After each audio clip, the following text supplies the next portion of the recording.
Hi friends, ഞാൻ ഇന്നലെ പൂ കാണിക്കാം. അടിപൊളി പൂ കാണിക്കും. നിങ്ങൾ കണ്ടിട്ടില്ല.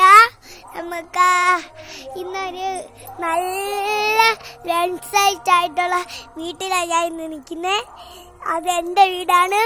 നിങ്ങൾ കണ്ടിട്ടില്ല, ഇച്ചിരിയൊക്കെ പൊളിഞ്ഞിരിക്കുന്നുള്ളൂ. ഇതാണ് എൻ്റെ വീട് കേട്ടോ. ഇതെൻ്റെ അച്ഛനായിരിക്കുന്നത്. അതെൻ്റെ അച്ഛനായിരിക്കുന്നത്. എൻ്റെ അച്ഛന് മുഖം നോക്കാൻ പറയാം. ഇതാണ് എൻ്റെ അച്ഛൻ. ഹൈ കൊടുത്തേ. നമുക്ക് ഇന്ന് അച്ഛനെ കുറിച്ചൊരു കാര്യം പറയാനൊക്കെ. നമുക്ക് ഇന്ന് നാളെ എൻ്റെ ബർത്ത്ഡേയാ. എല്ലാവരും വരണേ. എല്ലാവർക്കും ഞാനൊരു ഓൺവേഴ്സായിട്ട് ഒരു ക്യാമറമാനായിട്ട് വരുന്നു. Thank you. ഞാൻ എൻ്റെ വർക്ക് നിർത്തുന്നു.